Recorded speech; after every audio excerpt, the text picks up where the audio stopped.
숙제하러 도서관에 갔을 뿐인데 다짜고짜 책 속 세계로 끌려 들어간 한 초등학생. 그런데 주인공들의 상태가 좀 이상하다?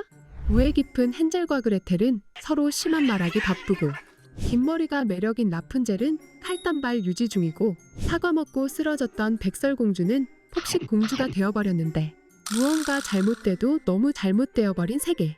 대체 이곳에선 무슨 일이 벌어졌던 걸까요? 이상한 과자 가게 전천당의 작가 히로시마 레이코의 역대급 판타지 동화 스토리 마스터스 신비한 도서관과 마왕 구라이몬을 10분 만에 읽어드릴게요.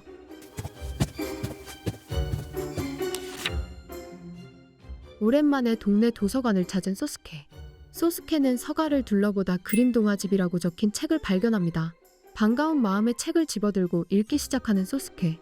첫 이야기는 헨젤과 그레텔이었는데요. 그런데 조금씩 이상하다는 생각이 들었습니다. 자신이 알던 이야기와는 너무 다른 전개였기 때문이죠.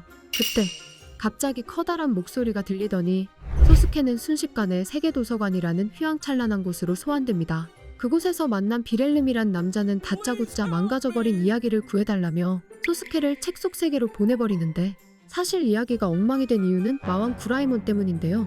마왕 구라이몬이 이야기 속 키파트를 훔쳐갔기 때문이죠. 키파트는 이야기의 가장 중요한 요소이며 이야기를 재미있게 해주는 열쇠 같은 부분입니다. 아무튼 이야기 속 빠져버린 키파트를 찾아 이야기를 원상복구해야 하는 의무를 가져버린 소스케. 하지만 기회는 단 3번.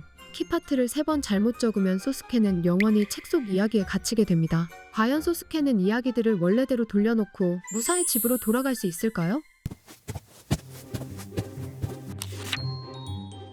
이야기의 주인공인 소스케는 평범한 초등학생 4학년 소년인데요. 그냥 도서관에 숙제하러 왔을 뿐인데 졸지의 이야기를 지키는 스토리 마스터가 되어버린 소년. 책 속 이야기로 들어가 마왕 구라이몬이 훔친 키파트를 찾기 위해 고군분투하는데 기회는 단 3번. 그 안에 찾지 못하면 책 속에 영원히 갇혀버리고 마는 운명을 받아들입니다. 소스케를 책 속 세계로 날려버린 장본인인 비렐름 그림은 세계의 모든 이야기가 모여있는 세계도서관의 사서이자 이야기를 지키는 스토리 마스터인데요. 비렐름 그림은 마왕 구라이몬이 망친 그림 동화를 복구해야 하지만 개인적인 사정으로 불가피하게 소스케에게 스토리 마스터의 역할을 부탁합니다. 마왕 구라이몬은 책을 먹어치워 이야기를 망치는 악역입니다.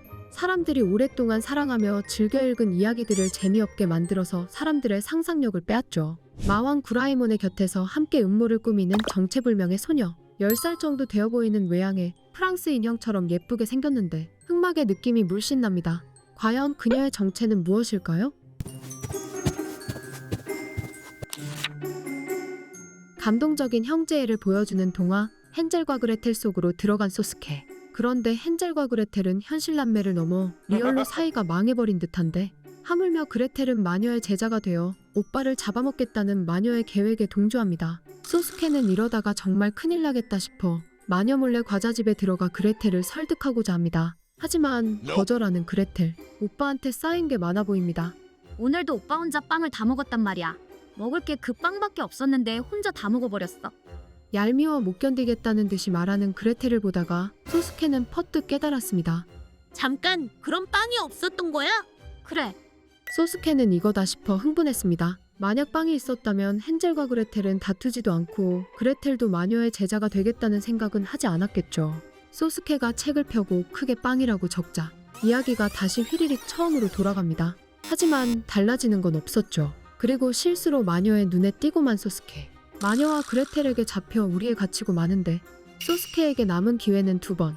과연 헨젤과 그레텔의 키파트는 무엇이었을까요? 백설공주 이야기에 떨어진 소스케. 그것도 역시나 심각하게 엉망이었는데, 계모에게 미움이 아니라 귀여움을 받고 자라난 백설공주는 백성들을 수탈하고 7난쟁이를 노예처럼 부리고 있었죠. 그리고 실제로 본 백설공주는 아주 기괴한 모습이었습니다. 너무 많이 먹고 마신 탓에 투실투실 살이 쪘고 얼굴은 뭐가 잔뜩 돋아 우둘투둘했죠. 그리고 그런 백설공주의 눈에 띄어버린 소스케. 마침 잘 됐군. 좀 어리지만 10년쯤 지나면 결혼할 수 있겠어. 그 정도는 기다려주지. 아이야, 이리 오렴. 장가갈 위기에 처하는데, 하지만 이제 남은 기회는 단 한 번. 성공하지 못한다면 영영 이곳에 갇혀버리고 맙니다. 소스케는 백설공주의 키파트를 찾아 무사히 집으로 돌아갈 수 있을까요? 우여곡절 끝에 다시 세계도서관으로 돌아온 소스케는 묻습니다. 이야기를 재미없게 만드는 것이 왜 문제냐고요. 그림 형제는 이야기를 재미없게 만들어서 사람들에게 상상력을 빼앗기 때문이다라고 답합니다. 상상력은 사람을 사람답게 만들어주는 중요한 요소입니다. 만약 내가 이런 행동을 한다면 저 사람이 마음 아파하겠지? 내가 이런 말을 한다면 저 사람이 행복하겠지? 하고 상상력을 발휘해 타인을 이해하게 해주고 갑자기 닥쳐온 어려움을 극복하고 이겨내는 용기가 되어줍니다. 그런데 이러한 소중한 이야기들이 하루아침에 평범하고 재미없어진다면 어떨까요? 그런 이야기를 읽고 싶은 마음도 들지 않겠죠. 그러면 우리의 상상력 또한 멈출지도 모릅니다. 이제 우리를 두근거리게 만들어준 이야기들을 우리 손으로 지킬 때가 왔습니다. 여러분도 스토리 마스터가 되어 마왕 구라이몬의 음모를 막고 엉망진창이 된 이야기를 되돌릴 방법을 생각해보세요. 상상보다 더 멋지고 흥미진진한 이야기들이 여러분을 기다리고 있습니다. 여기까지 스토리 마스터스 신비한 도서관과 마왕 구라이몬이었습니다. 다음엔 어떤 책을 읽어드릴까요?